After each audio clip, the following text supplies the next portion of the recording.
We've got Brian Blake from the band Real Friends on the podcast. Brian plays drums in Real Friends and has a storied history in Chicago music acts such as the Footlight Frenzy, Blessed Ones, Diaper, as we get into on this podcast.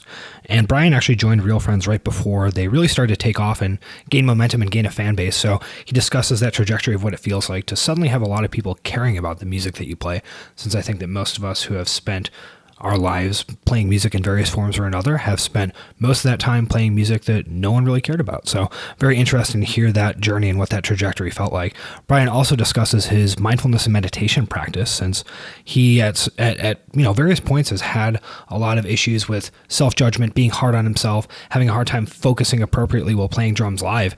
And he's found that meditation has really helped him sort of sort out those negative thoughts that can kind of creep in, and worrying about, okay, well, if I screwed that up, then that means I ruined the show and all that type of stuff. So pretty interesting to hear Brian discuss how he's actually handled those thoughts, and we tell some jokes and all that good stuff too. So enjoy.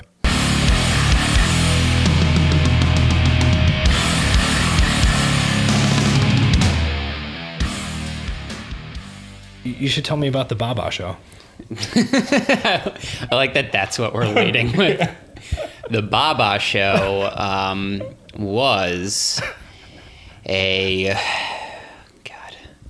collection of really ridiculous skits that my best friend Andy and I did when we were about 14 until maybe roughly like 16 or 17, I think. And dude, I haven't watched it in so long, but it literally was like either pranking my little brother and terrorizing him, or doing like stop motion stuff with the video camera, because I always thought that was really cool. I'm trying to think what else. Things that we probably shouldn't have done, It's like stuffing me full of pillows in my stepdad's sweatsuit and going to like the school down the street and like talking to little kids. It's like just so stupid and wrong. This giant fluffy teen at the elementary school, like riding around on a little scooter, and it's like, what are you doing, going and bothering these children? So is it supposed to be like Jackass or something, or I mean, like Stella? Not really. It wasn't Jackass because it wasn't like crazy off the wall stunts and dangerous stuff. It was more so how can we make ourselves look silly and goofy, and it was just to entertain ourselves. It's like probably 90% of that, anyone else who saw it would be like, what is this? Like, it's probably inside jokes and crap, and I don't know. We had one that was like Skateboarder Boy, and I was like playing the role of different people that were randomly being interviewed about this, I'm guessing, famous skateboarder boy who was Andy, and but I look the same in every shot. So, it's like, here I'm 4 different people, but I'm not really talking differently, and I don't look different, but, and then it would cut to like clips of Andy like spinning in circles on a skateboard and like falling over and doing somersaults. And it was like, oh, it's funny because he's like, we're making it seem like he's this really famous, good skateboarder, but really he's just this idiot, like falling all over the place. And I don't know. Well, but Andy was a loser rollerblader, not a skateboarder anyway, correct? Andy did rollerblade for at least a couple years. He was pretty good at it. I think that the hatred between rollerbladers and skateboarders is one of the funnier things to ever happen. I agree. It makes no sense. I guess maybe if you were really heavily involved in that scene, and it could be like, well, this is my group of friends, and we always come here at 3:30 to skate on these ramps, and now these assholes show up and they're, you know, getting in our way. So like, fuck those like rollerbladers, you know, they suck. But really, besides something like that, there was no legitimate reason for that feud. As far as I know, there was no reason behind the feud. Like, they're two totally different things. People just, you know.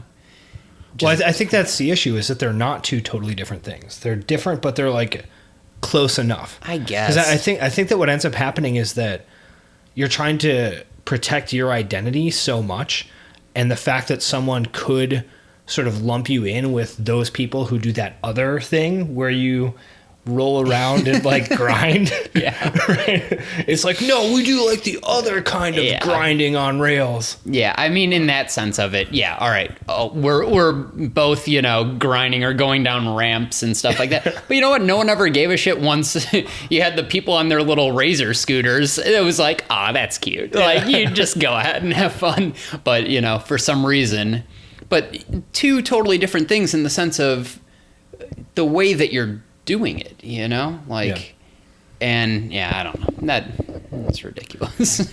I attempted both and was very bad at both. It's like, I'm gonna wear these cool baggy clothes, which are totally useless when it comes to trying to like maneuver and do these tricks, like just tripping over these 40-inch, you know, Jinko. Yeah, how baggy jeans. were your Jenkos? I don't even know. Baggy enough that they constantly got caught in my bike chain. If I was like rollerblading, say you go to like, you know, skate backwards, they would get caught under the wheel and you just fly back and land on your ass. They would get soaking wet whenever it rained. So like, do they have like salt stains like creeping up in the winter? Yes. Just the bottom quarter of your pants are just a different color and all fucked up looking. Oh, man. Dude, salty Jenkos. That could be a great band name. Throwback band. Yeah. So you were nu metal then? Very nu metal, yes. With, I mean, I don't know. I always kind of like... Were you psycho? I think that I tried really, really hard to appear that way. Yeah. It's like, look at my crazy hair. I'm nuts. It's like, dude, you're 16 years old, haven't even come close to hitting puberty. Like, you look ridiculous. What are you doing? In 8th grade, I used to gel my hair straight down across my forehead and then piece it into big spikes. So I had like 5 big spikes coming down my forehead that ran along, you know, like right down to my eyebrows. And I thought that it looked so edgy. Yeah. And I mean, I wish there were pictures still in existence of that. There probably are somewhere. Maybe. Pretty good. I miss those days. Why don't you do that again? I think I care slightly less than I did back then. I'm just like, you know what? I'm going to listen to all different types of music, wear all different types of clothes. The older I get, the less fucks I give about most things. About trying to appear psycho? Yeah. And so you were also in a nu metal band, correct? I was. Yeah. Well, so let's see. Trying to think where to begin with this. So Andy had met, you know, these guys who went to a different school, and they had formed this nu metal band, Ill State, and you know, I was right there on the sidelines supporting them and being like, you guys rock, you know, you're great. They were good, you know, we were young, so it was like everyone could play their instruments, and that was really cool. And then for whatever reason, they disbanded and decided to move forward, you know, with a couple, I think it was still Andy and Dave. And decided to like, whatever, form a new band that was called Sliver of Life, and they needed a drummer, and that happened to be me. And I, couldn't play drums for shit, but I was really excited to be in the band. Was that the first band you were in? It was, yeah. So it was one of those things where, like, I had played snare drum in, like, concert band and stuff. Yeah. And... Was your percussion section very misbehaved all the time? Maybe a little bit. I mean, that's always, like, sort of the stigma with, like, percussion drummers. It's like, oh, we're these rowdy, rambunctious, kids or whatever. Because I played saxophone and clarinet in band, and percussion was always in trouble. Yeah. Right. And I think that some of it was just that percussion didn't have stuff to do the whole time. Yeah, that's true. Right. So, everyone would be playing some orchestral piece. Yeah. And percussion would, have like some chime hits that they would do on occasion. And the rest of the time they would just be like beating each other up or whatever. Well, we actually had a really, our like junior high band, or like marching band specifically, was very, I guess, respected. Like, and our, the hell would it be? Conductor? Yeah. Is that the proper term? Okay. Was actually a percussionist, as his like primary, sort of focus. And he was very strict and very terrifying. And so it was like, you made sure that, you always were sort of on top of your stuff as well as you could be for being, 12 years old or whatever. But yeah, I mean, I think the problem is with percussion is you're like, all right, we're playing this concert, whatever, or symphonic, whatever, piece. And so here's this basic, the basic bass drum part and the basic snare part and some cymbals or whatever. But you literally are sitting there waiting, like, I'm playing the cymbals. I have 5 crashes in this song, and otherwise I'm just standing there waiting to do something. And, like, it's just boring. Like, you need to have more to do, whereas everyone else is sitting there actively playing throughout the whole fucking song. Yeah, I don't know. Like, moving from playing a single, instrument, like a single snare drum or the cymbals in the marching band or whatever, onto an actual drum set is just such a, like, game changer, because you're like, oh, I actually can. I think that's why, part of the reason why I was so excited to, like, play in a band was like, oh, I get to actively, like, do something, I'm not just, like, sitting here waiting for my, like, 10 seconds in this 10-minute long song that we're playing. And had you had experience playing on a drum set before that, or did you learn to play on a drum set in order to be in Sliver of Life? Yeah, it was, I think I had sort of, like, finally, been playing in the percussion section long enough that I, like, convinced my mom to get me a very, basic drum set from my, like, teacher. And I took maybe 2 lessons from him on, like a practice pad drum kit.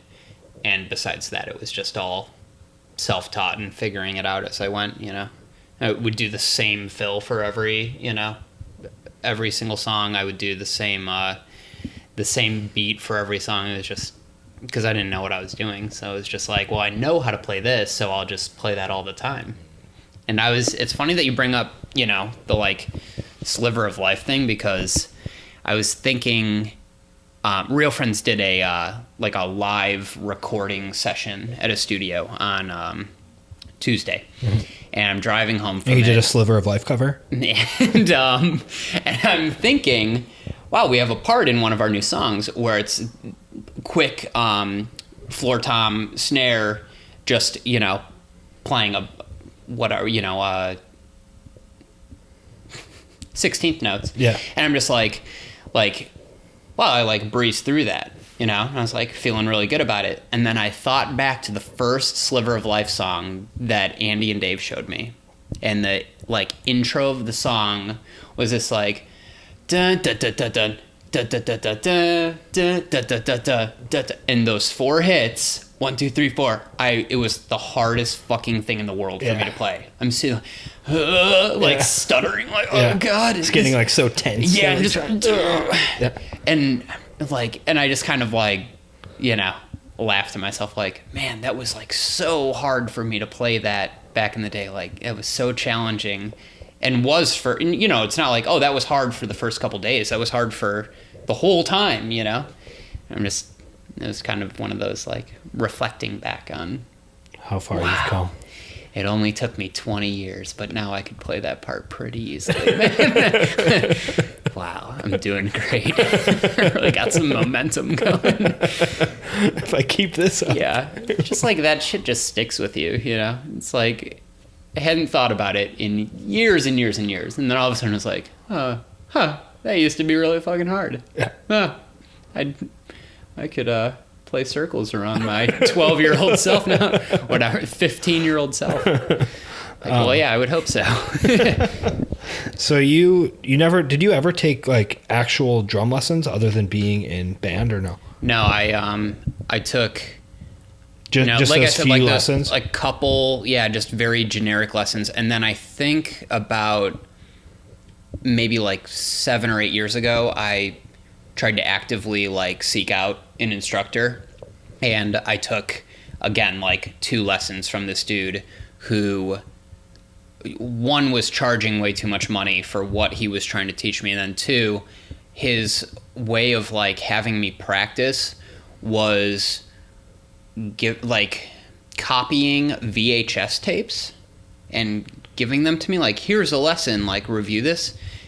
And I mean, even though that was a while ago, VHS players were still already like obsolete. Yeah. So I'm just like, what the fuck? Like, and I remember being like, so do you think you'll have this on maybe like DVD anytime soon? And you know, they were recorded probably back in the 90s. And I'm just like, what? You gotta like update this shit, man. You know? And he's charging me, I think, like $40 for, you know, a 30-minute lesson or something. And there was no way. Well, you had to bake in the cost of the VHS tape. Yeah, exactly. Just like, there's no way I can do this. And his whole approach was, you know, it's like, why don't you just like freestyle and then we'll like work on stuff. And so I did. And then he's like, I saw you weren't like keeping time with your, you know, left foot on the hi-hat, you know? And I was like, yeah, that's a good point. You know, that's something I'd like to get better at. And then he proceeded to only focus on that. I'm like, this still, like, for the music that I'm playing, me keeping time on the hi-hat is just not important to me. You know, he's like, oh, that's, you know, something you should focus on, whatever. I'm like, dude, like, I'm not playing jazz here. Like, you know, teach me some sick, like, fucking hard rock drum fills or something. It's something I can work with. So, yeah. So were all the VHS tapes just on the left foot keeping time? Yeah. Oh my God. So, I mean, now it's like you just can find anything you want online and stuff, even though you have to sift through a lot of garbage. But I've tried really hard to find, like, even though I'm playing music for a living, there's always that like pursuit of bettering yourself, you know, and I just want to find someone who is just next level to watch me play and say, here's what you should focus on. Here's some things I can show you that maybe you haven't thought about. Let's talk about your form, you know, anything like that. And I have not been able to find anyone in years. I've been trying to find like a super legit instructor, but it has not happened. Yeah. And do you actually like practice? Yeah. Yeah, that's awesome. I think a lot of people who become full-time touring musicians can often stop practicing just because, you know, you play on tour and then you come home and the last thing you want to do is continue to play your instrument. See, actually, for me, it's kind of the opposite. Like, my biggest sort of issue with being on tour is that I'm not able to practice. You just have to play the set every time. I only play these songs, and I'm very good at playing these songs, but when do I get to learn something new? When do I get to try and work on my sort of, you know, my weaknesses as a drummer? And when I get home, that's when I can sit there and annoy Lauren for hours and just sit there doing the same fill over and over, because it's like, ooh, this is hard. I'm going to just keep drilling this over and over and over. So I love being home because it means that I get to really sit down and work on things. And, that's something that I never did in the past, and I really wish I would have, because obviously the more you practice, the better you're going to be at your instrument. Yeah, so you almost get excited when you find something that you're like, oh, this is tricky. Yeah. I can't do this. Yeah, or come across, a YouTube video, and you're like, it's just some dude playing, and all of a sudden you hear a fill, and you're like, oh shit, that's really cool. And I'm going to spend the next 2 hours just figuring out that fill and playing through it over and over until I can, confidently play it, just sort of to add it to the library. Yeah. Yeah. You said you used to not do that? Not even slightly. Well, so why change? Being a lazy piece of shit. Yeah. I don't know. It's like, I think that I was very late to taking music seriously, or at least the way that I, now looking back on it, the way that I should have. So when all of our friends were playing in bands, it was kind of like, wow, they're really good at that. Well, anyways, I'm going to go get drunk, or whatever. And then it was kind of like, I very slowly got better at it, just by kind of like messing around, but not really trying and actively pursuing like knowledge. So it was just this very slow process of becoming a better musician. And then once I joined Real Friends and things started getting a lot more serious, I started to realize, like, well, shit, if I want to keep doing this, I really have to like sit down and like get this, what am I trying to say? I have to sit down and really try. Like, I don't know. I mean, it makes sense, right? That you previously had just sort of dabbled and, been in a bunch of bands and were pretty good at playing drums, but hadn't necessarily like put forth effort to improve that specific skill. Yeah, I never put in the effort to look into warming up. Why do I care? Learning how to play something new. Well, whatever. I can play these songs. So cool. I never thought about like all of the things around that, everything around just playing some songs. Why do I care about practicing? Why do I care about warming up? Why do I care about learning how to tune drums, or, what sounds good? It was just like, I just want to play. And then eventually I started caring more about those things and realizing that there was so much more like to gain from that would help me become a better musician overall, that now I'm like so fully immersed in it, and I'm very lucky to like be able to do what I do. But there's still that sort of tinge of regret of, man, if I would have started doing this when I was 20 instead of 27 or something. Yeah. Because it was just a very slow build. Well, so I mean, was that kind of like a sudden switch flip in terms of you realizing, oh, you know what, this stuff matters and now I care about all of it? Or was it kind of a more gradual, like, oh yeah, maybe I should practice a little more, like, oh, maybe I should actually watch this video on how to do this, maybe I should understand how to whatever? Or was it suddenly like, oh, this is a thing I need to do? It happened pretty quickly with Real Friends. By that time, by the time that Real Friends started gaining a fan base and getting a little bit more noticed, I think that at that point I was a good enough drummer, but with how quickly things were moving, I realized that I had to step it up quite a bit if I wanted to be able to maintain being in that world, and say, all right, well, like, you can be at this level of being a touring musician, but if you want to tour with bands on this level, this isn't going to cut it. So you need to become better. And all right, I got a little bit better. Now we're touring at this level. Well, obviously I want to work harder and see what else I can accomplish and how much better I can get at it and how much more solidly can I play. I don't want to play a show and say that was awesome, and then the next day say that was a shitty show, because I'm inconsistent. I want to be able to sit there, and I think consistency is the main goal when it comes to that, is being able to just be as close to flawless as you can every night performing. Yeah, I mean, especially for a drummer, that makes a lot of sense.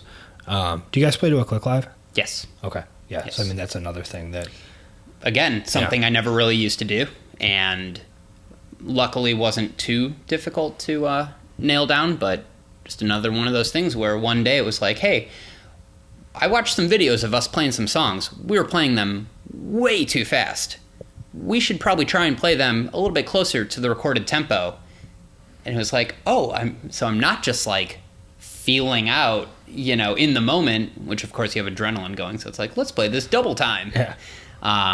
Yeah. So that was a whole nother thing, just. Although sometimes that is cool. Like if you watch videos of Sepultura playing in like 1991, and they're playing the songs off of Arise just 2 times as fast, you're like, this is actually awesome. I mean, the click is the greatest and worst thing ever.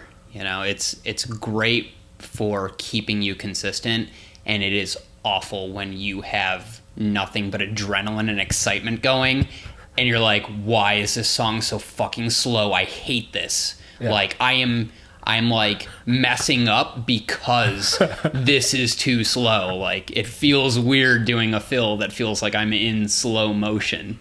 It makes you actually have to think a lot harder about it. Yeah, that makes a lot of sense.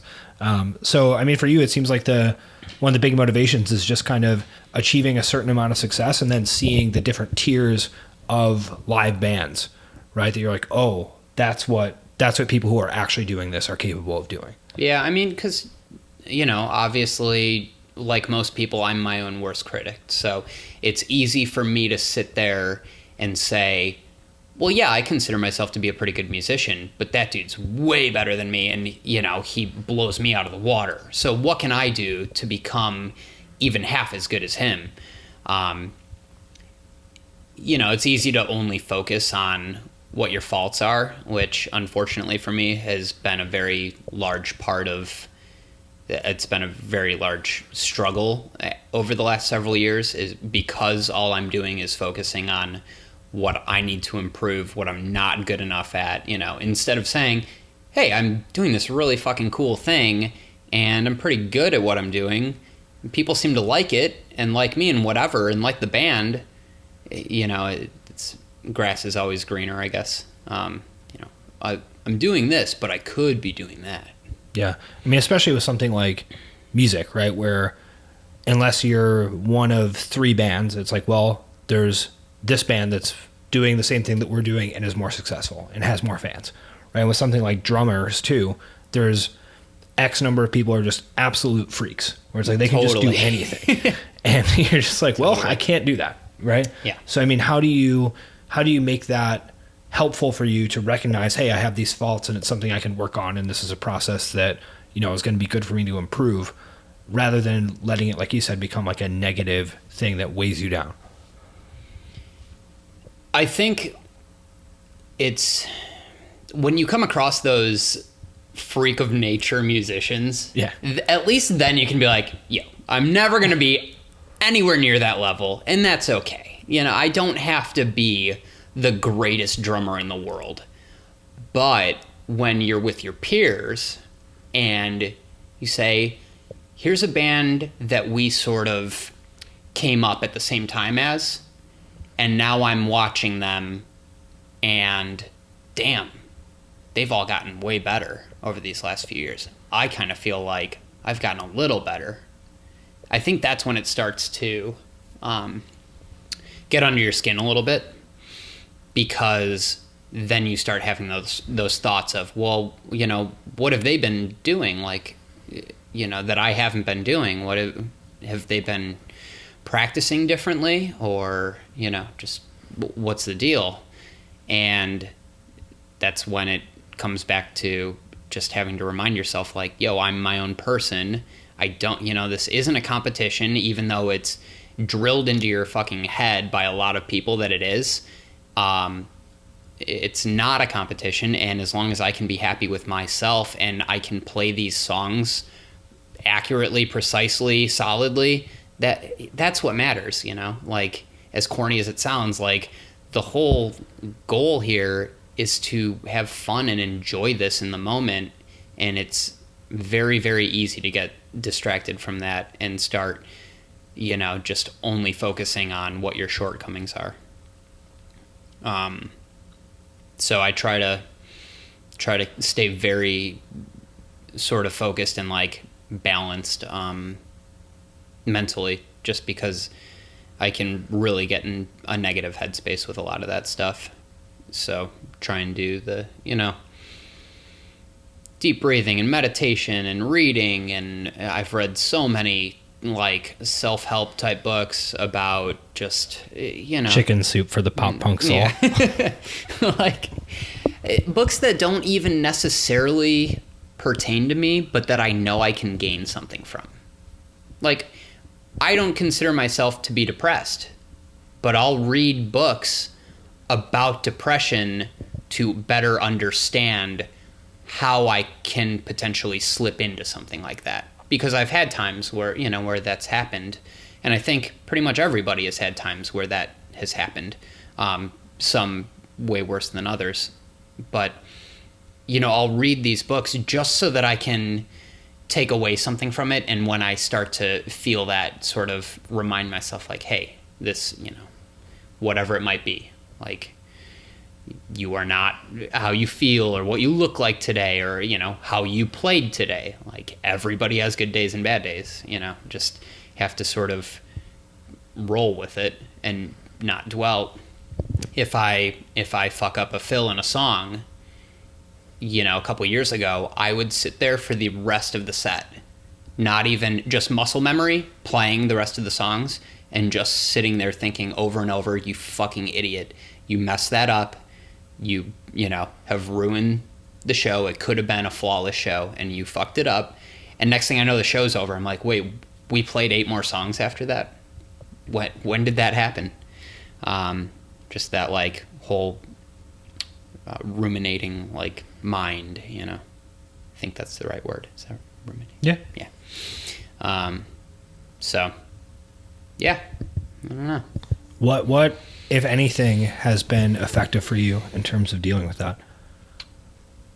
I had to get very heavily into meditation, not knowing that it was going to work, but because I was seeking anything that would help me not be so hard on myself. And I think the guys in the band, whether they were aware of it or not, also were adding to that pressure of, we have to be great. We need, because they're all just as excited and anxious and, overwhelmed by everything as I was. But I think that I took it as, you're not good enough. If you fuck up, that I'm going to look over my shoulder at you to let you know that I heard you fuck up. And to me, that was like just getting, stabbed, because it's like, all right, not only did I know that I fucked up, but he knows I fucked up, and so does he. And, and then it built to this point where my anxiety was so bad, that I would like shake uncontrollably. During shows, I would forget how to play parts that I had played 1,000 times. I don't know, it was scary. So I started meditating.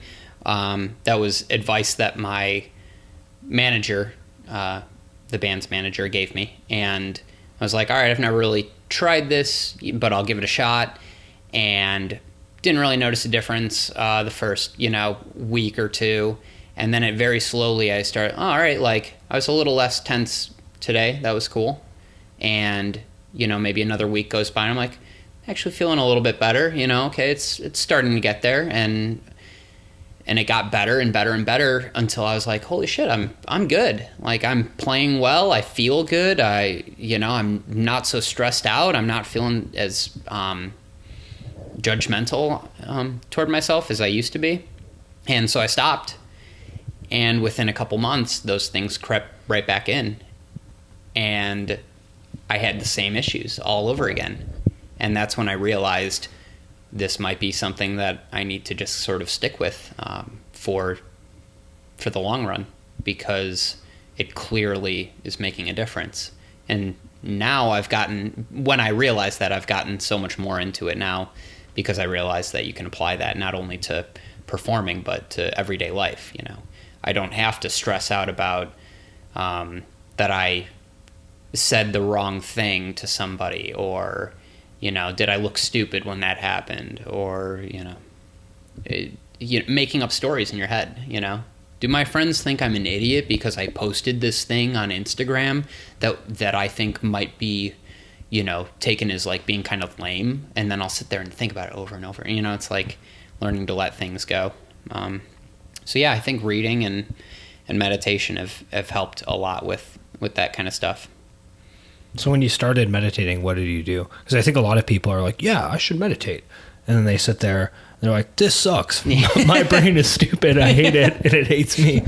That is literally the reason why people need to meditate, is because you sit there and you're like, I'm not doing this right. I'm thinking about a lot of stuff. I'm so stupid. I'm the worst. It's like, no, this is like, that is your mind fucking with you. And if you've been telling yourself for years, I'm stupid, this isn't for me, I'm not good at this because I'm not all that good at anything, naturally your mind is going to say, yep, that's right, keep thinking that.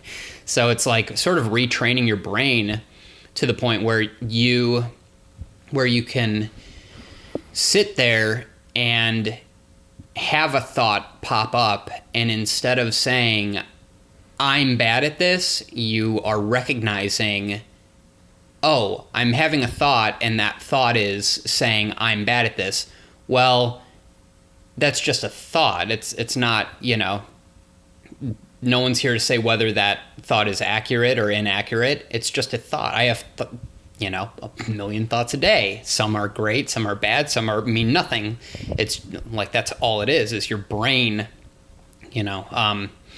turning the gears and just running. And I think it's a lot easier to pay attention to the negative thoughts than it is the positive. So when you meditate, I've used Headspace, the Headspace app, which is, as far as I know, probably the most popular, whatever app out there for meditation. Is that what you started with also? It is, yeah, because they do a free, I think it's like a free 10 days kind of thing. And yeah, so it starts with some deep breaths, and you literally sit there and you just pay attention to your breath inhaling and your breath exhaling. And anytime your mind drifts off, which it's going to, you recognize it and you say, oh, I'm thinking about going to the grocery store later. Let me bring this attention back to, focusing on my breath in this present moment. And it's just the most simple, basic thing that does such incredible things for people. I mean, as far as most people that I've talked to who do it, because it trains your mind to focus more about the here and now, as opposed to something that went wrong an hour ago, a day ago, a year ago, or something that might go wrong in an hour or a day or a year. And it's just, well, what is happening right here and now? I'm sitting here talking to you, and that everything's cool. Like, I don't need to worry about other shit right now. Everything's all good in this moment. And when something does go wrong, you can say, okay, well, this is not a pleasant moment. This isn't cool, but I know that it's not going to last forever, and I'm going to have to be here and now with it. So for me, applying that to performing, it was kind of like, I messed up a drum fill, let it go. I need to focus on what I'm doing. We're still in the middle of a set here. I didn't play that the way I wanted to. Oh well, I got to go back to what I'm doing. And naturally enough, I would end up playing a lot better because I'm focused in the moment instead of, I don't know, overthinking or being hard on myself or whatever it might be. So Yeah. I feel like I'm talking in circles. No? I feel like I'm talking a lot, but not really saying anything. Well, I think that everyone is judging you who's listening right now. Yeah. The same way that everyone is judging you at a Real Friend show when you mess up a drum fill. Yeah, see? Everyone's just like, Brian's ruining it for everybody again. Brian. What if that was the crowd like, oh no, here he goes again. It's like, boo, Brian, boo. They all start whispering. Oh, God, when are they getting rid of this idiot? I mean, is that actually like, would you be thinking stuff like that? Would you be thinking like the crowd is going to notice? Or was it more like, I screwed this up? Or No, actually, I'm glad you mentioned that because that's something I wanted to talk about and this is something that pertains to my entire life. With this kind of stuff, I don't, and I mean this in the best way, I don't give a shit about the crowd because I could do a half-assed job and they would say, cool, I heard the songs I wanted to hear. Yeah. I don't care about them just the same way as I don't care about doing an interview or a podcast with someone I don't know. What I care about is my peers, my friends. I care about my family. I care about the people who know me, who are going to say, I know you're capable of doing better than that. And so that it's like this fear of like not being good enough for my peers. I don't want to be the weak link in the band. I don't want to be the friend in the group who sucks but is kind of around because, oh well, whatever. It's like, oh yeah, we just tolerate him. Exactly. It's like this fear of just, I guess overall, of just not being good enough for the people whose opinions matter most to me. So yeah, and because I've anyone who I've talked to about like stuff like this, it's like, or like you're worried about the crowd like noticing or whatever. It's like, not really. Like, I don't really care. They could sit there and say, oh, you messed up that drum fill. I'd be like, yeah, well, fuck you. I'm still a better drummer than you. But if I mess up a drum fill and after the show, one of the dudes in the band is like, yeah, that show was okay. I think we could have played better or whatever. Then it's this immediate sinking feeling like, fuck, like that could have been a great show, but I fumbled with this or that. And like now it just was a show. And of course, in my mind, I want them all to be great shows, which is unrealistic. So yeah, it's definitely the peer aspect of it, of wanting to be, I guess, respected or acknowledged as being on the same level as my peers. I don't want to be like the stupid friend, the stupid bandmate where it's like, oh god, yep, Brian's gonna play, or yeah, Brian's coming, this is gonna suck. All right. Hey, how's it going, man? Hey, man, yeah, good to see you. You did pal. your best, I guess. Yeah. Great job out there, Chief.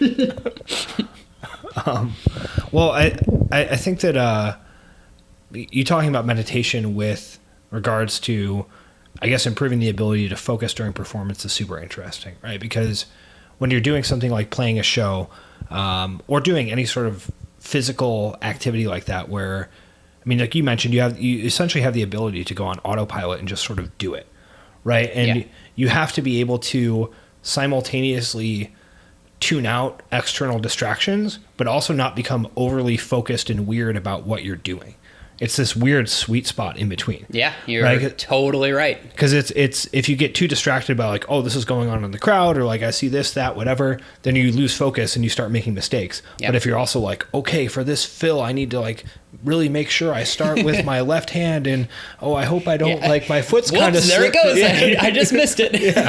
Right. That there's a weird in between spot where you don't have distractions, but you're not actually like paying attention to what you're doing, because if you get too focused on what you're doing, you get out of the moment and you play like shit. Yeah. And what's cool about the Headspace app, if you subscribe to it, is they have very specific categories for things. Pop punk drummer. Yeah.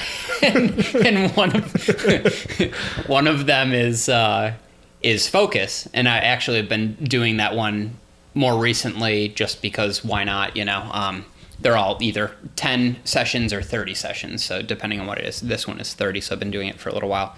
And that's something they bring up on a regular basis is, well, when you're overly concentrating on something is not being focused. Focused is this balance of knowing what you're doing in the moment, but not overthinking it, because like you said, if I'm sitting there saying, okay, what is the kick drum pattern for this song? I'm going to fuck it up because I'm overthinking it. Whereas my body is like, I know how to do it. Like, I know how this feels. So just sort of relax and let go a little bit.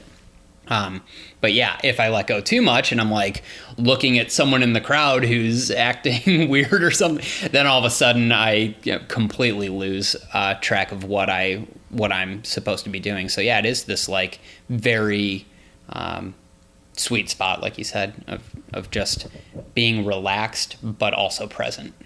Yeah, and if you're, like you mentioned before, practicing something and working on it, then you may want to develop that hyper focus and then actually think about, okay, left hand here, right hand here. Like, oh, okay, I sort of see how that works. Like, ooh, maybe I need to tense up a little bit here to actually play it, or like I'm too tense, I need to loosen up. But if you're trying to think like that when you're playing it, it's a disaster. Definitely. Yeah. It's like that has a time and place. I can sit there in my little practice room and say, all right, let's really slow this down, feel it out, and then speed it up gradually, whatever, until it feels really natural. But in a live setting, that is not the time to start thinking about, do I lead with my left hand? And how do I, what cymbal do I hit? It's like, no, you've played this. Like, just do it. Stop trying to think about it. Stop trying to think about every detail of it. Yeah, there's stories of various sports players essentially like trash talking each other and trying to get someone to explain their technique before they do something. Okay. Right, and that will cause them to then just choke. Because then they're going to overthink hey, man, it. I really love the way you hit that sand trap. Like, tell me about your swing. Like, what's the deal with that little rotation you do? And then if they're like thinking about it, then it'll just completely mess them up. That's evil. Yeah. Wow. Pretty good. I think actually you had talked to me in the past about it was like a pitcher or something that you the told yips? Yeah, about that, like his great pitcher whose anxiety sort of overtook, and he like could not throw a straight like ball or a straight like pitch. Yes. Yeah. So I don't remember all the details of this, and I'm definitely not a baseball boy. Yeah, me neither. but the yips is a phenomenon like that happens in baseball players, right? So you'll get someone who's a major league pitcher, fantastic pitcher, whatever, and all of a sudden they just can't throw a strike anymore. Like, it just looks like you have some random guy from the crowd just like throwing the ball into the dirt and like throwing it completely over the umpire or whatever. And it's a really interesting psychological phenomenon where they just become hyper focused on their technique, and then it starts to go wrong, and then they focus more on the technique to try to fix it. Exactly. And then it just gets weirder and weirder, and they have 40,000 people watching them just like throw the ball straight into the ground. It's just it's like a negative feedback loop that they can't get out of. Yeah, it's essentially trying to think your way out of, if I think about it more, then I'll do it right. And it's like, no, you're making this worse, and you're hurting yourself more because you're just building up this tension. And that's awful. And that's, and it's thing. Yeah, it's not like it's not common, but it's a thing that happens. Yeah. Like, it's like, oh yeah, that guy has the yips, right? It's like enough of a thing that it has a term. And which I'm sure can be applied to any sort of sport or whatever it may be. Yeah. Is that something that can happen in like, you know, in something like your world in like CrossFit, like where, oh, I used to be able to do this, so I should be, but now I'm thinking about it, so I'm going to like panic or, you know. Yeah, I would say that you can definitely see that happen to people more so on like 1 rep max lifts. Okay. Right, where there will come a weight where you can see them just, it gets real weird for them. Okay. Right, where it's like, cool, this looks super good, everything's going well, and as soon as you get this weight on the bar, which for you has some special significance, sure, where it's like, oh, this is heavy now or whatever, then it just completely falls apart. And it's not because you're not strong enough, you just are clearly a fucking psycho about whatever you think the bar weighs. Yeah, okay. Which, yeah, I mean, I know I get that way sometimes if I'm trying to do pull-ups, you know, or something. It's like, well, I know that I can do X amount of pull-ups, and so then once I hit that number, I'm telling myself, you're not able to do more than that. Even though if I wasn't thinking about it and not counting, maybe I'd be able to do 2 or 3 more. I think it's actually a little different than that, because I think that also happens. But I think what happens to people is that once they get to especially on something like a snatch, which is like faster and more technical, once they get to a certain weight, they'll be like, okay, now I need to really do it. Okay. Right? It's like, now, okay, like I got to here and now I really got to go ahead and like really do it this time. And then you screw like, they just yourself get up. real tense and weird. It's like, all right, time to like actually lift now. Like, Yeah. The mind is a tricky, tricky bastard. Yeah. Ugh. And it's funny that the way that you learn to not let it trick you is to just sit there and listen to it. Pretty much. Yeah. Acknowledge it. Yeah. It's like, what's up, man? Like, hey, you're trying to feed me a bunch of bullshit and make me really sad right now. So I'm going to say, oh, I hear you. That's all good. But anyways, I'm going to go back to watching TV. So, Yeah.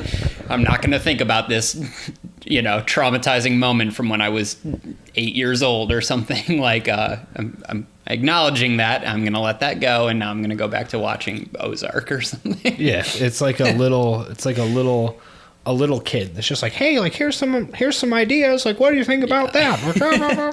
I don't, whatever, man. Isn't this really sad? Doesn't this stress you out? Yeah, like don't you want to think about this for a while? Like, I don't want to, but I'm going to now. Yeah, it's like, didn't someone disrespect you earlier today? Exactly.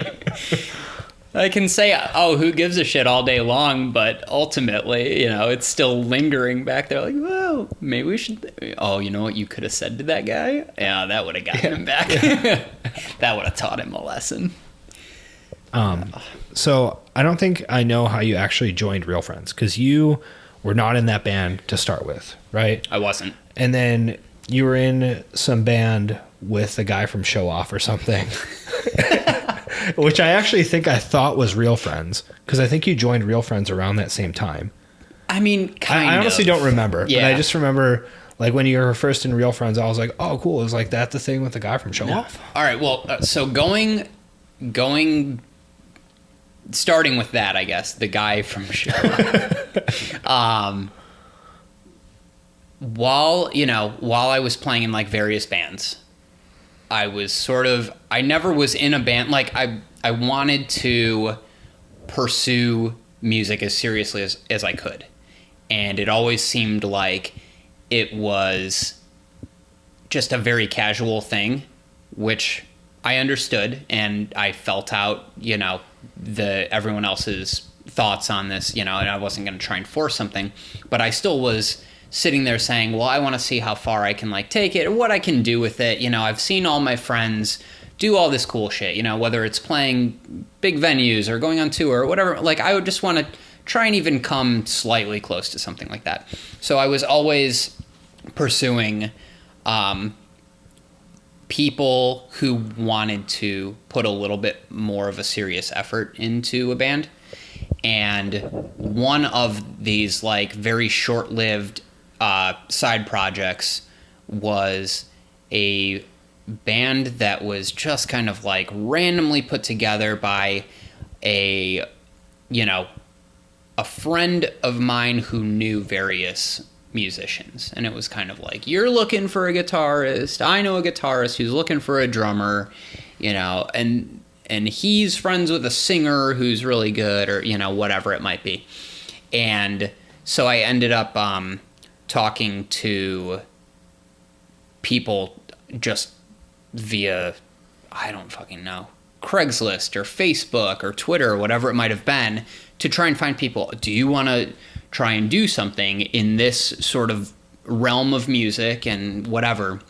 And one of the dudes who played guitar, who had like contacted me, told me, "Oh, I used to play in Show Off." And I was like, "Oh, all right, that's cool," And he was, "Oh, I'm friends with these guys and that guy," whatever. And nothing ever came of it, though. So, well, so after that 5 minutes of talking, let me just tell you that no, nothing ever happened with that. Essentially, yeah, that dude came out to like a practice space, jammed for a little bit, and it was just like, meh, like whatever. He had other things going on, we had other things going on, so nothing came of it. Anyways, Real Friends, the way that I joined Real Friends was I saw a retweet from a friend of mine who used to go to lots of local shows and stuff, and it said Real Friends. A local music lover, would you say? Yeah, I would say so, definitely. She was always there supporting the bands. Nice lady, she was cool, and she retweeted, Real Friends is looking for a drummer. I said, I've heard the name, I don't really know anything about this band, but I've seen them, their name on random flyers and stuff for local shows. And so I decided, all right, I'm looking for a band right now. It seems like they're actively playing, so I'll listen to, they had an EP with like 5 songs on it, and I listened to it and I was like, oh, this is really good, and they sounds like they know what they're doing, and I can definitely play these drum parts and stuff, and I'm interested. So I just straight up emailed Kyle, the bass player, and I said, hey, I play the drums, I play in local bands, whatever. I think I'd be a good fit. It would be cool to meet you guys and just see if it gels or whatever. And he ended up calling me, and we just talked on the phone for like 2 hours about the local music scene and bands that we like, and who we were friends with, and just how that's all just so inbred. It's just, oh, you played in that band? Oh yeah, well that guy ended up playing in this band which I was in, and whatever. Especially because all those guys are from like the south suburbs, yeah, right, and we're more from like the western suburbs. Exactly. So kind of like peripheral. Yeah, it was very much this like, oh, like, yeah, I know that guy, like, oh, that's my friend, It's like, oh, all right, I played a show with him before, whatever it might be. And just ended up going out and running through a couple songs with them, and we got along really well. It seemed like we wanted to do the same things, because I remember Kyle was like, if it ever came down to it, I know it's, a shot in the dark, but like, would you be up for touring and stuff if that ever was a thing? And I was like, well, yeah, of course, that's like the ultimate goal. It was kind of a, well, that's not going to happen, but of course I would, take off time from work or whatever to do that. I would love to do that. It's not going to happen, but I would love to do that. And went and practiced with them, and it went really well. And, had a few more practices, ended up being asked if I wanted to be a part of the band, and I said yeah. And so then we decided they wanted to take the band in a little bit. They were a little bit more like just very poppy type punk, and they wanted to take it in a little bit like faster, more of like a new metal direction. Yeah, a little bit more of like a I don't know, I guess I would. Like, did you used to wear thrash metal? Jenkos? Yeah. Like, are you the drummer from Sliver of Life? That band that was playing shows when we were 4 years old. But yeah, and just when they described what other bands they wanted to sort of, what am I trying to say here? When they told me, like, we want to take it a little bit more fast-paced, a little bit, more punk side of the pop punk thing, and I was like, oh, well, I definitely want to do that. and talked about bands that they liked and whatever they were going for. And so we just sat down and worked on some songs. They had like started working on a couple of songs that they like showed me really rough demos of, and they were just literally them, but just a little bit more fast paced, a little bit more aggressive, or whatever you want to call it. And I was like, oh, this is even better than the EP that I listened to. Like, I'm in, like, let's do this. And that was that, you know. We recorded these 5 songs, forgot about the past 5 songs. It was sort of like, you know, this EP that like, yeah, that was nice, but that's not the band. Like, that's the old stuff. And then when we put out that EP, which was called Everyone That Dragged You Here, it just kind of grew very quickly through just, you know, local shows and like people sharing it on the internet and stuff, and they liked it a lot, and which came as a surprise. It was like, oh, you know, we're just doing this because we want to play shows. And next thing we knew, it was like, oh, like if we go to, you know, Indiana, there's a show that they want us to play, and like a lot of people are asking us to come to Indiana. Oh, well, a lot of people also want us to like come to Ohio too, and Michigan. So like maybe we should just like do a weekend thing and do like Indiana, Ohio, and Michigan, and then come home and go back to work. And it just sort of grew and grew and grew from there. So there was like pretty clearly that EP resonated with people. Yeah. And it was like, oh, okay, people have been searching for a real friend's shaped, I guess, object to fill the hole in their heart.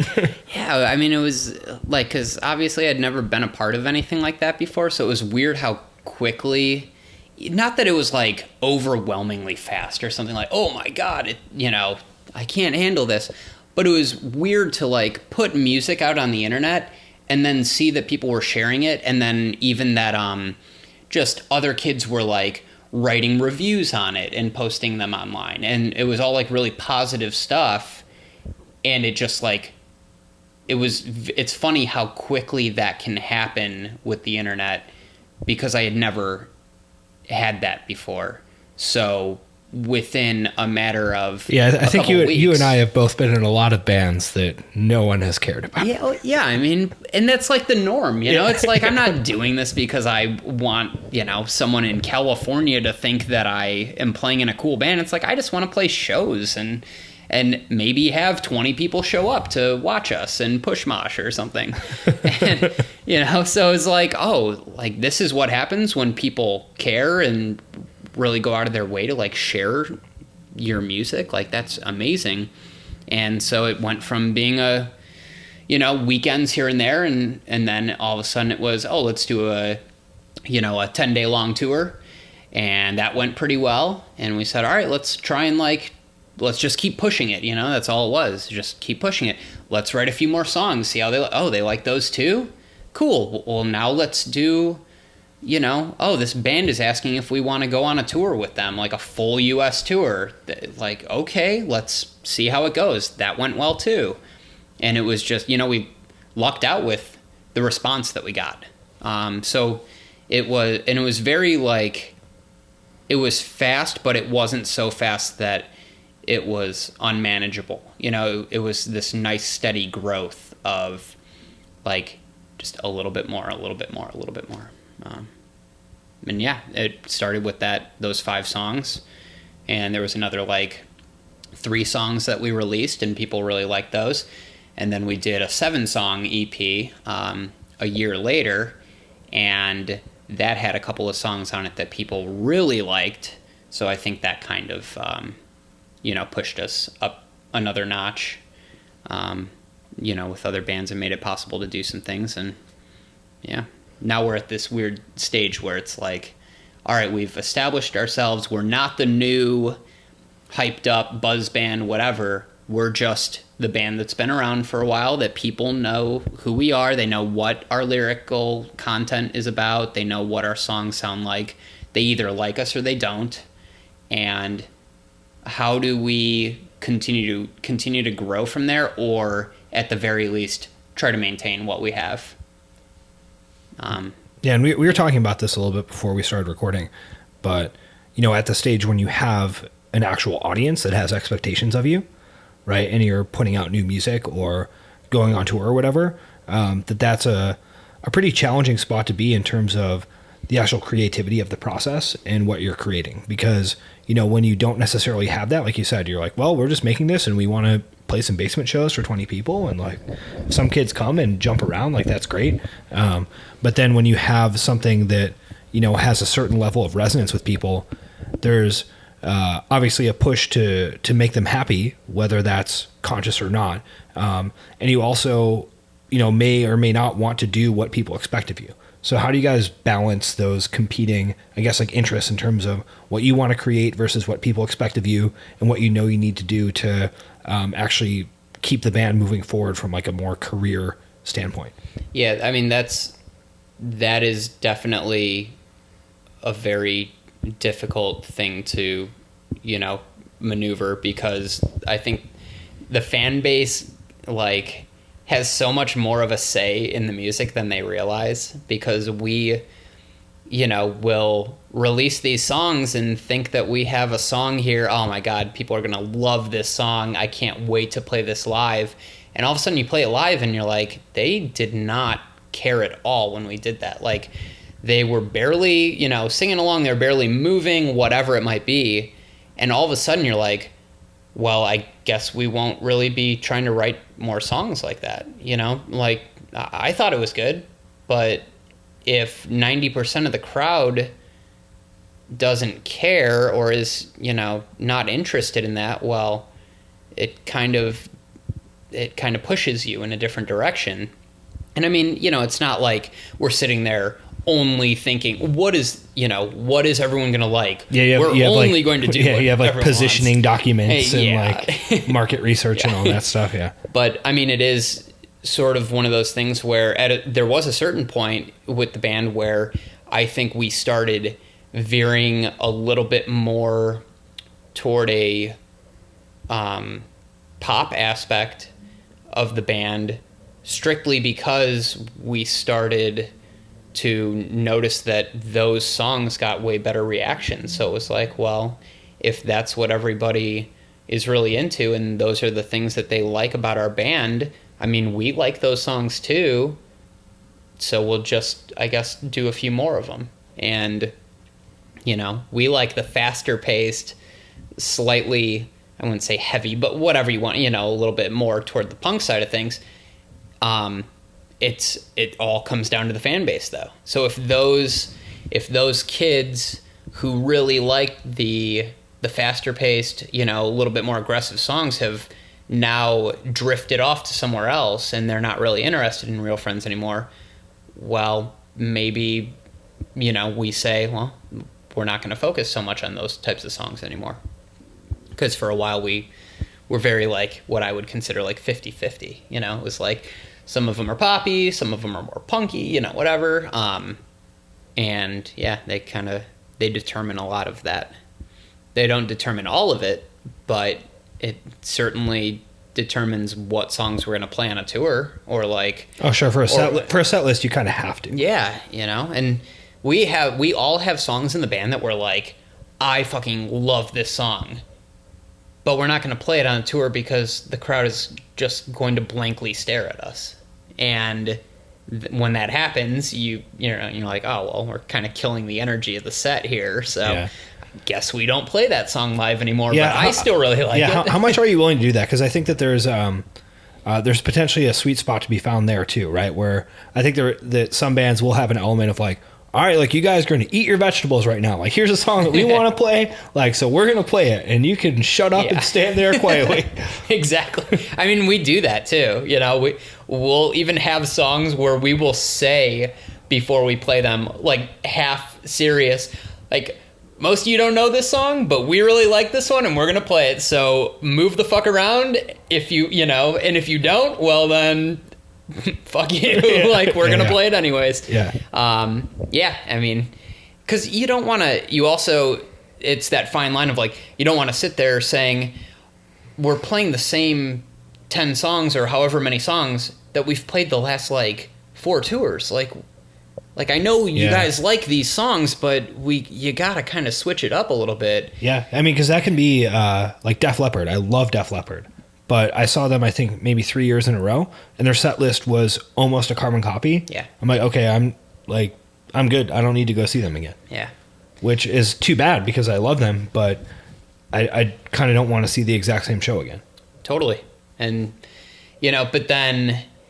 But I know I'm in the minority. It's like, okay, how many people That's what I was just going to say. in this crowd of however many thousands of people like actually know all these different Def Leppard songs, like remember what they played last time, whatever. And I recognize that I'm in this small percentage of people who are musicians in the audience who want to see a certain thing happen or whatever. And it's like, this isn't for me. Yep.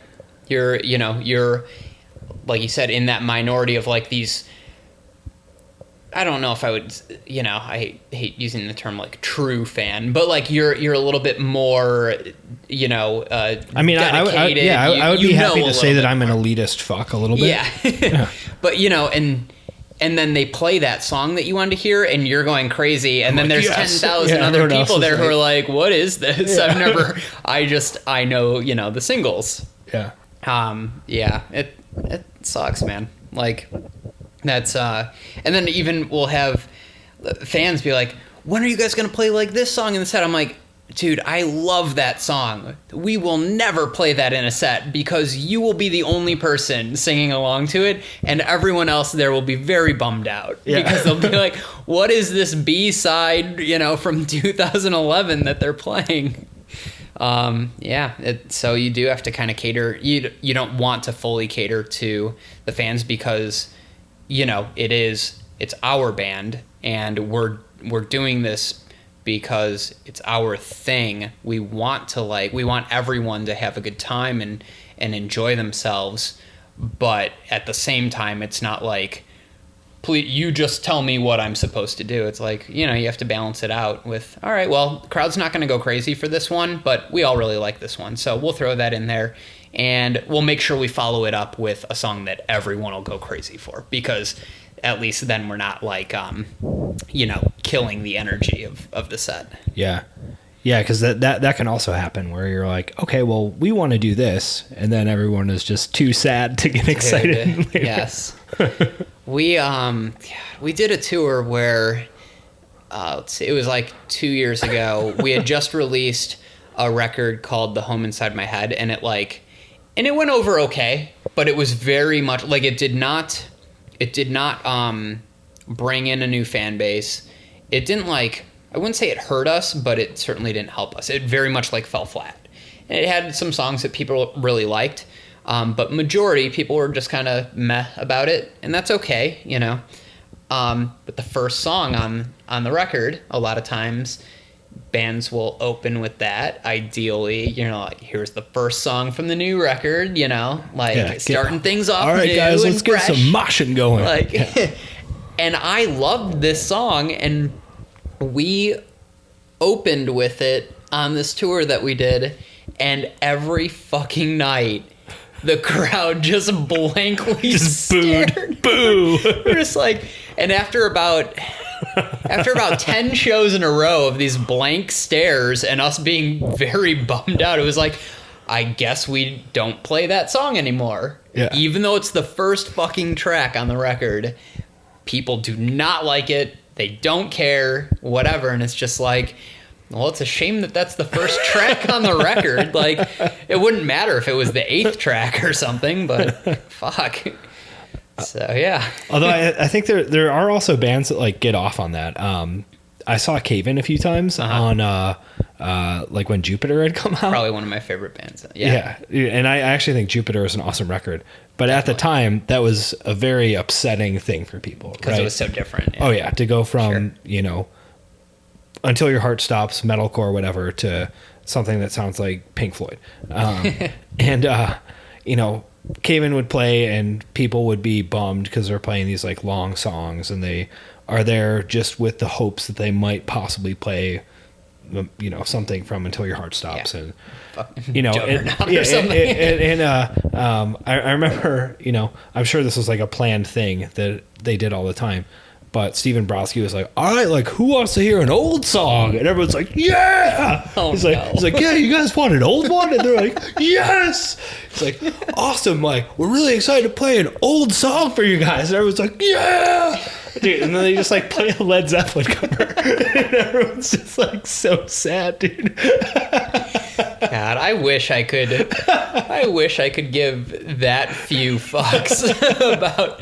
That would be such an amazing feeling. Like, I'm just here to troll you. Like, if you don't like it, fuck off. Like, it's so good. Yeah, it's a bit... I mean, I was in that sort of mindset when that came out. You know, it was like, what is this? This is boring, you know, whatever. And then, of course, came back to it a couple years later. I'm like, I love this. Like, I mean, and it's not like I disliked it when it came out. It was just like so different that it was like, what? Like, this isn't the band that I like, you know? Yeah. It's like, this is a good record, but not for Cave-In, you know? But, you know, and then you sort of grow up and realize, like, yeah, bands get fucking tired of doing the same shit over and over, and they need to keep themselves, like, fulfilled. Otherwise, it's this, you know, hollow, shallow thing, and there's no passion behind it, and sometimes it can backfire on you. I wish that, you know, we could handle it that gracefully to be like, yeah, we're just gonna fuck with you now. Yeah. Like, you want to complain? Okay. Yeah. You still came to see us play, so suckers. Yeah.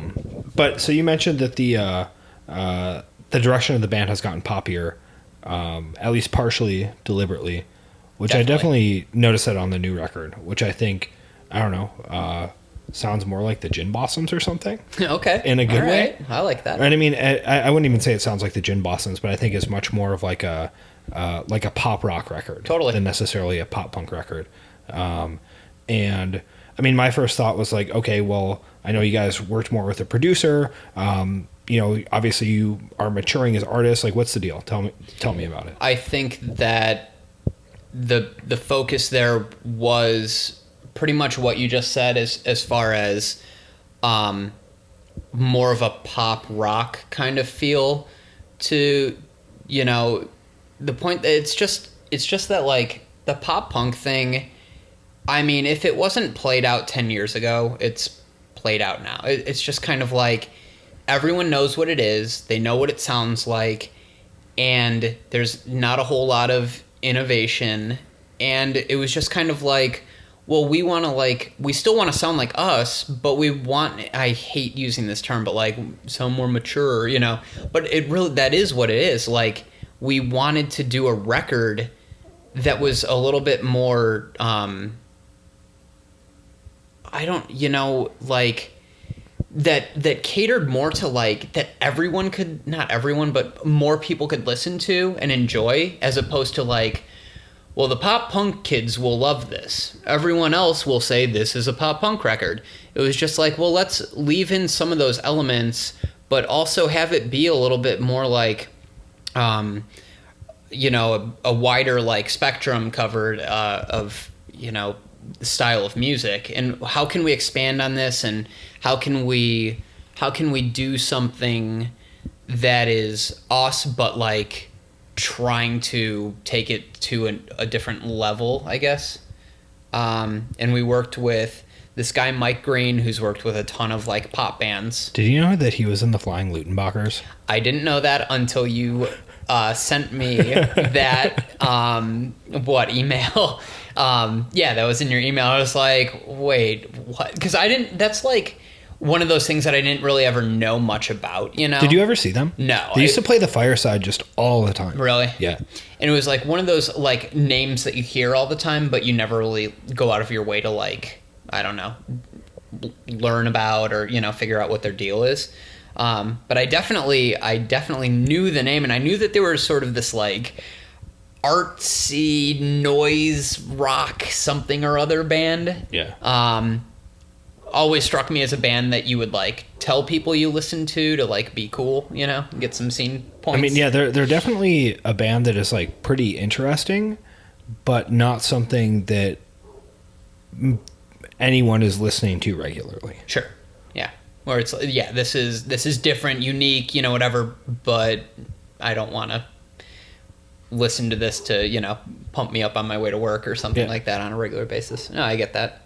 I had no idea that he of course never mentioned that. He's like, hey guys, I just got my Ludenbacher's records framed on the wall. I mean, never ever mentioned that. I mean, he's a very interesting guy. Like he's, he's worked on some huge records and like really helped a lot of bands' careers. And he's like he's like a pop song writing machine, and that's not to say that he like wrote our songs for us or anything. It wasn't anything like that, but he, it's very cliche to say, but he was like sort of the sixth member of the band, sort of throwing out ideas, and we would either say, that's really cool, let's expand on that, or we'd say, nah, I'm not feeling that, like, let's move on. But yeah, he, I think he brought a different sort of point of view to everything, coming more from like a pop and pop rock kind of world. And so it was, well, here's what you guys normally would do with your choruses. Like, have you thought about focusing a lot more on the vocal like delivery, and just aspects of songs that like maybe we didn't think about all that much, and it was just crazy how quickly he could just sort of like help us piece things together. Let's take this riff. What do you think about this kind of drum beat for it? Oh, that sounds fucking awesome. Like, yeah. And like, and then, someone else would throw out an idea and it would be, all right, cool. Like, well, let's just like record this, not like this is the final product, but more so just like, let's put this down and then we'll listen through to it and, listen through everything we have. And then we'll say, all right, well, this feels kind of weak. So now let's focus only on this section of it. I really like this. It's a different way of approaching writing, I guess.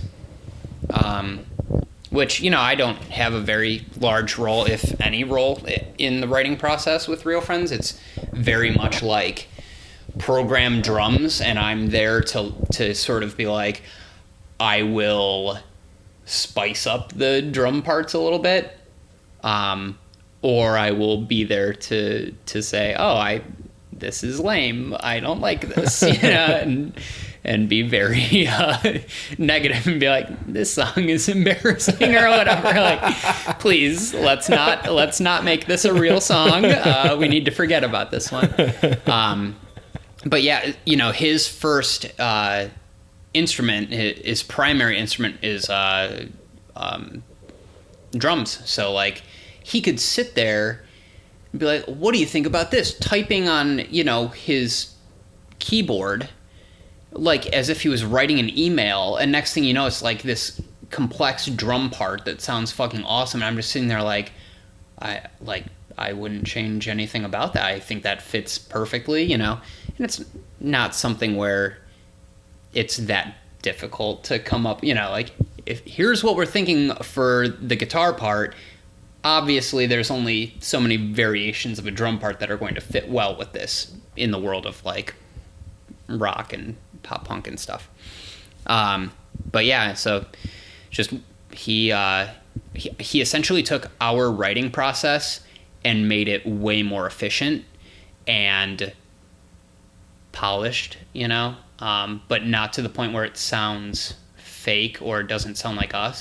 He was very good at like letting us stay true to what we've always done, but just adding a little bit of extra, poppy, flashy, know-how, like cleanness on it. Yeah.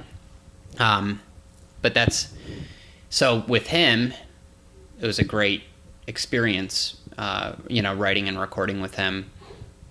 But I've also heard horror stories of people working with producers and stuff where it's just like they took over, they, told us all of our ideas sucked and, this is what it should sound like. Then we kind of like half-heartedly put this thing together and, unsurprisingly it fell flat. People didn't care. So I thought Mike was really good with sort of being like, what do you guys like? what are you going for? Let's talk about your goals here and what you're looking to do. Let's listen to your demos and your ideas and see how we can expand on it from there, instead of saying, well, I really like pop records, so we're going to write a pop record. And it's just like, but that's not what, we don't want to write a pop record. We just want it to have pop elements to it,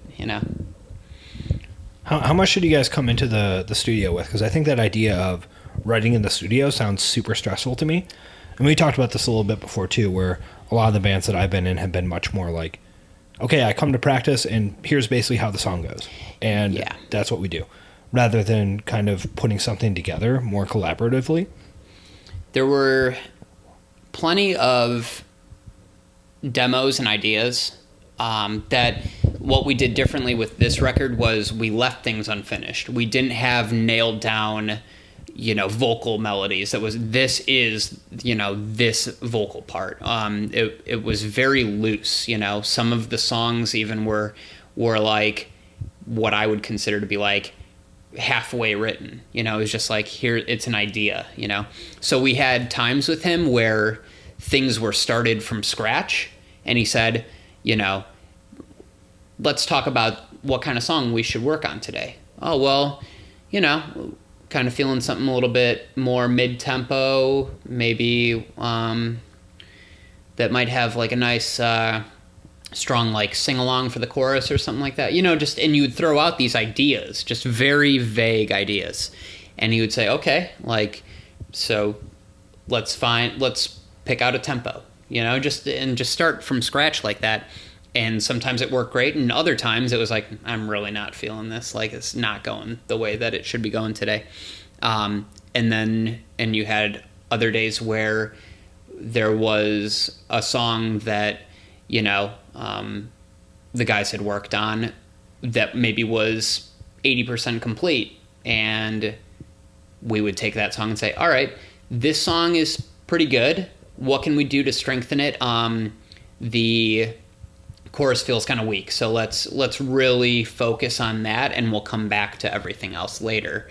And it was it was different for it wasn't just like, here's how I write a song, here's how I produce a song. It was taking it very much day by day and like song by song. So I think we had like 20 something demos, and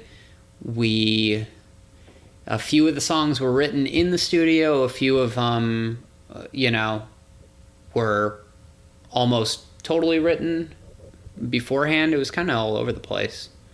But yeah, I thought the same thing, that it would be very intimidating to like write a song in the studio, like a lot of pressure, and you're like, oh, we only have this many days, and we like, what if this doesn't go well? But he was so efficient that it was like, this isn't working, it's all good. Like, well, let's just scrap this and go to something else.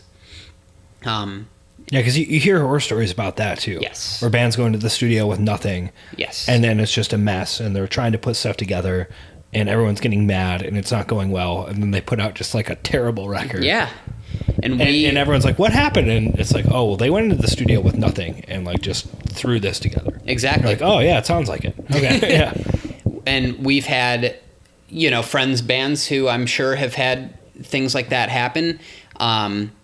It's funny because the record that we did before this one, it was almost like we were overly prepared, where the songs were written, they were good to go. So then we get in with a producer. We worked with Steve Evitz on the record before this one, and it was kind of like he would say, well, maybe we could change the kick pattern here for this part. Maybe you could throw some delay on this, and we were kind of like, well, here's the song. So he didn't really have a whole lot to do. And then, so we kind of learned our lesson from that, because I feel like we didn't get to utilize his strengths, his talent as much as we could have, because he didn't have he didn't have a whole lot to do. And I think that's why this time around we purposely didn't stress about, oh, the song's not finished. It's like, well, it's a start. Let's just see what happens with it. and not, on the opposite end. We weren't walking in there like, so do you have any songs for us? Like, can you write our record, please? Yeah. So yeah, that's again back to the whole like balance thing. Just having solid ideas, but not being married to it and saying this is how it has to be. If it's anything different from this, it's going to feel unnatural. Like just kind of letting it turn into something. Yeah, that's so difficult to understand what that process looks like, to have a creative vision, but to be open enough to different input and kind of the experimentation of the studio without letting it get derailed and like messy, and then also without letting it get pushed too far in one direction, because it's like, well, this is what we're actually trying to make, and we're sort of chipping away at marble to kind of get the thing that we want to come out of it. Yeah, we had songs on the record where it was like, this is too poppy. This is a great song, but this is like, a curveball. Like, let's try and keep things. You have this. Do you actually have any of those? I want to hear that. I probably could. Yeah. I probably could find them at some point. Yeah. Just, where you're just experimenting and saying like, does this fit with the whole, with the big picture? This is a great song for a different band, but is this a great song for this Real Friends record?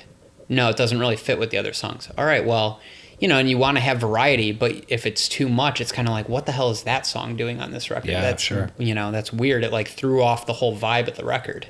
And that's something that I think we did really well with this record.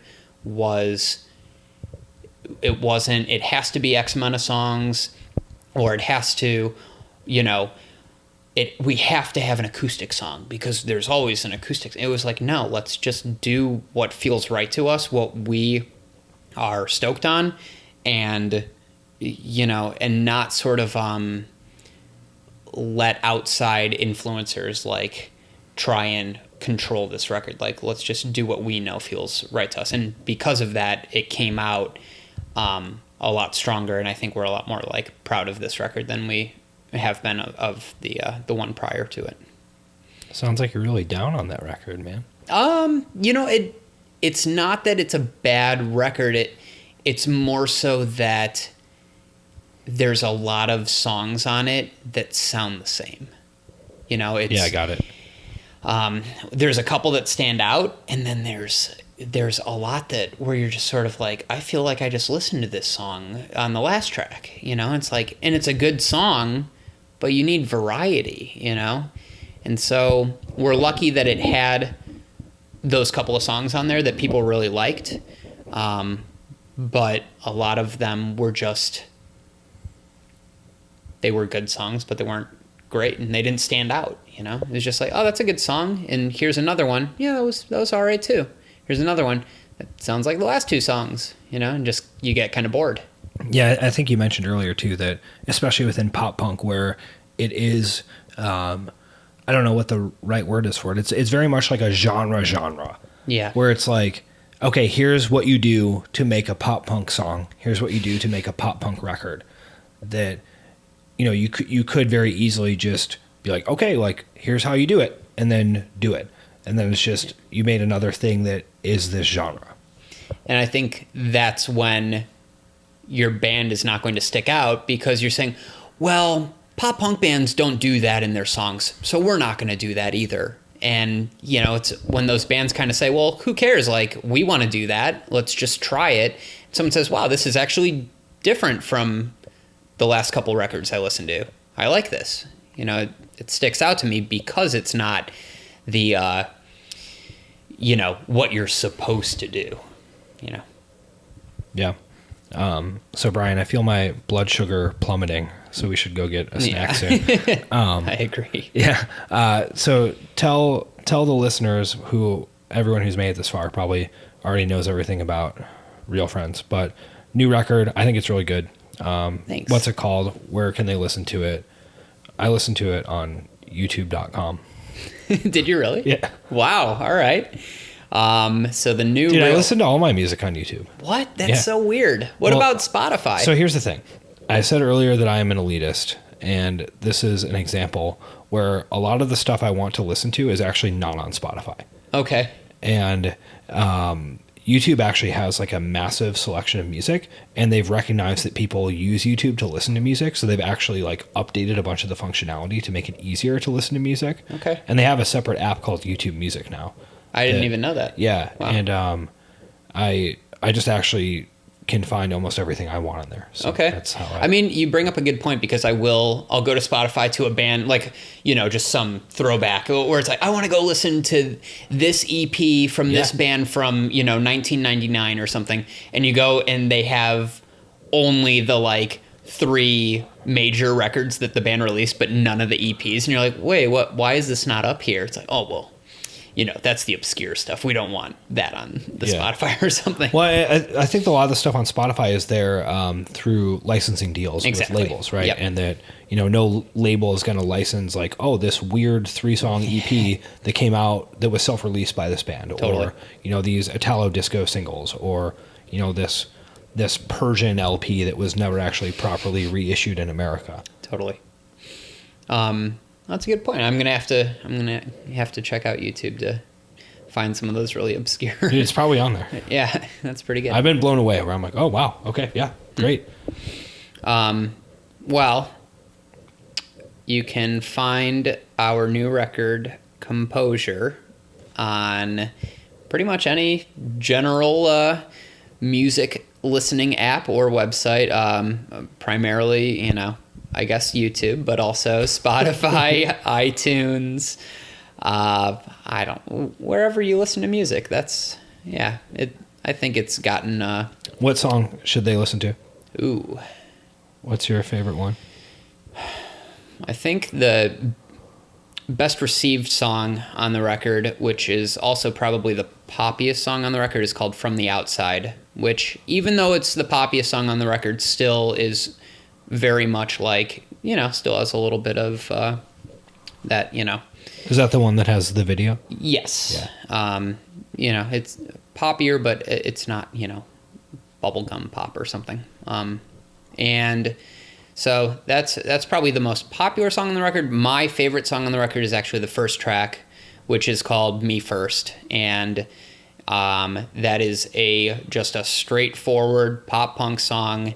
It reminds me of The Starting Line, which is a band that we try to sort of keep in mind when we're writing and stuff like that. And it's just... you do have a shaggy-haired front man. That's true.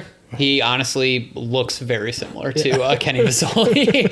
It's weird, yeah, because they've like met and hung out and stuff, and we've played shows with them. So it's always like, I know this wasn't intentional, but are you just a little clone of me or something? We got the shaggy dogs over here.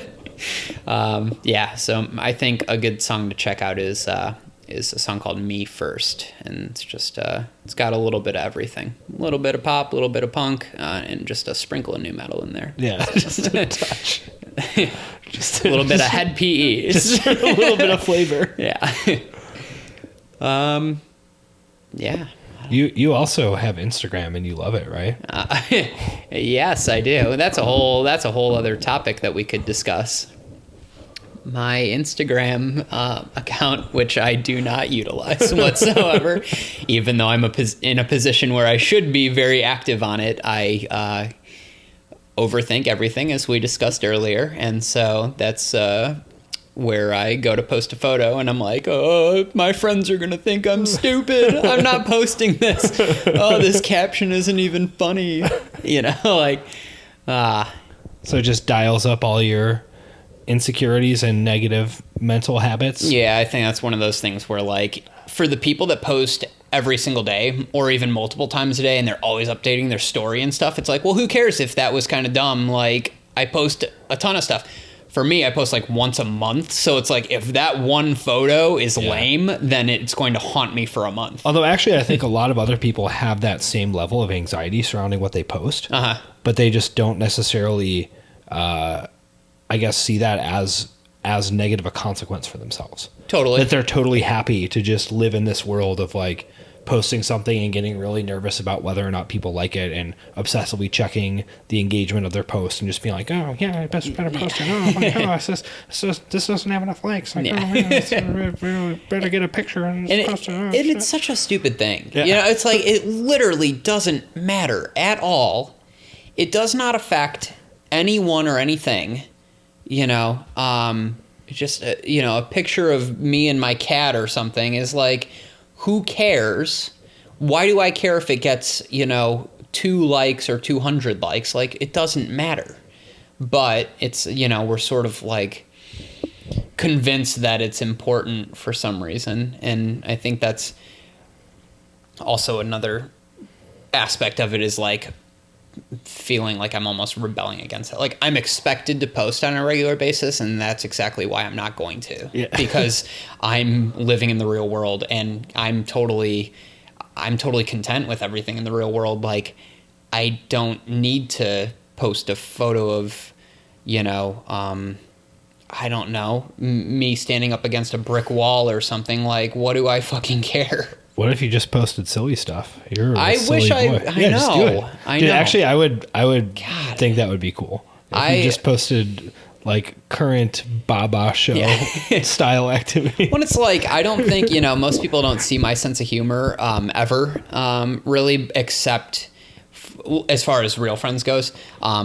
Although we do occasionally post really weird random videos, and more often than not, the jokes being made in those videos is like, you know, comes from me being like, hey, we should like do this. And they're like, oh, that's so weird. Like, all right, why not? Yeah. And then people are like, what the fuck is wrong with you guys? I have legitimately considered on numerous occasions being like, do I, you know, be that guy who's like, here's my public, like, friendly real friends drummer profile, and here's my like, oh, I'm gonna post the weirdest, goofiest shit ever on this account, and like only my friends will be like able to follow me, and you know, and just people who actually get it, instead of being like, what's wrong with you? Like, why are you doing that? Are you being serious? Yeah. You know, when you said that, like, you know, something ridiculous, like when you said that you were like so scared that you like peed in your pants and then you like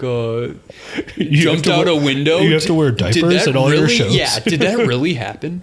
Like, this is why I don't make these jokes. You know, we played in a band called Diaper. Yeah. For a brief time. I have to gotta throw that out there. Although actually, We played one show. Yeah. So we played several shows, because that was actually Pagan Youth.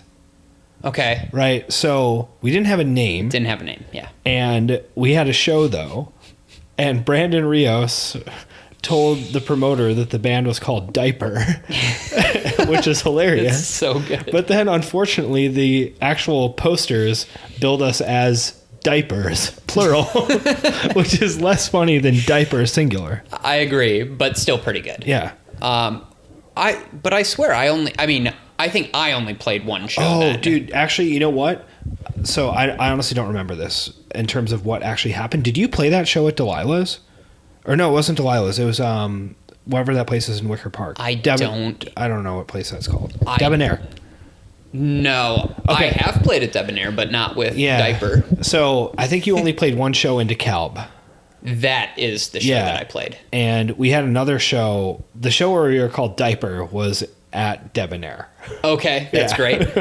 That's great. And I don't remember the timeline, but that's what happened. Okay. Diapers. But I'm pretty sure that I saw a flyer for the show in DeKalb, and maybe that name was that, because I remember immediately coming home and telling Lauren like, so I'm like filling in on drums for like Todd's band, and they don't have a name, so they're calling it Diaper, and she's like, that's so amazing. It's like, I know, I'm that much more stoked on this now. I played that one show. Both of those shows were probably called Diaper. That's and good. Or Diapers. Okay. Well, hopefully we were called Diaper at the DeKalb show. Hopefully you didn't screw it up. I think so. All right. Yeah. Well, that was fun. Great. Let's end it there. Yeah. Great job. Bye. Have a good day. Thank you. Thanks for listening all the way through. I admire your grit, your persistence, and your perseverance. Since you made it, I have a few favors to ask of you. Go ahead and open up the show notes on whatever podcast player you use. In there, you'll find links to all the resources that were mentioned throughout the show. There's also some links there in which you can leave a review or subscribe to the show. And podcasters are always harping on this because this actually makes a difference in terms of the algorithms that recommend podcasts to new people. So if you do that, it helps more people find the show. And if you head over to toddneef.com, you can sign up to receive most of my thoughts and writing, which really only go out to the email list. A lot of it never makes it to the blog or the podcast. So if you like what I have to say and you want to see some of my recommendations and stuff that I've been checking out, go ahead and subscribe to that email newsletter as well.